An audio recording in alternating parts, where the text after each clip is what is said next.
We'll guide you through how to screen record on Windows 11. If you find this guide useful, consider subscribing and liking the video, and let's get into it. Windows 11 has a built-in screen recorder that we can go and use, so let me show you how you can go and set it up and use it.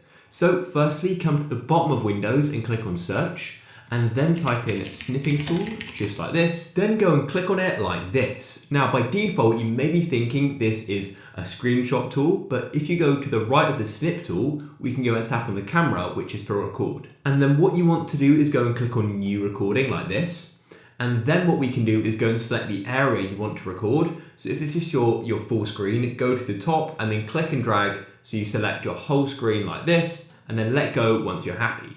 And then what we can do is come to the top here. We've got the start recording button. You've got the duration. You then got your mic. So you can click here. By default, it will be muted, and you can go and select your mic as well. Once you selected your mic, go and click on mute to unmute it. And then to the right of mute, you can go and decide if you want to mute your system audio or if you want to go and record it. So I'll mute my system audio and record my voice. And then I'll go and press on start recording. And then you'll have this countdown here.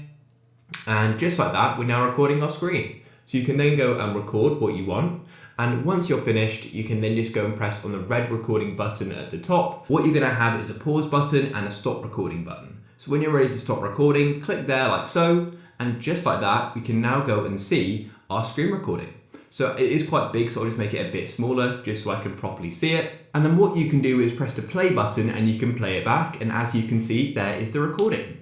And then what we can do is go up to the top right and you can edit it using Clipchamp, or you can just go and click on the save recording button in the top right like this. You can choose where you want to go and save it. I'll put it on my desktop just like that, and then it'll go and be saved. So I can quit off this and then here's the recording. I can open it up and then look at it again, and it's that easy. If you found this guide useful, then please leave a like.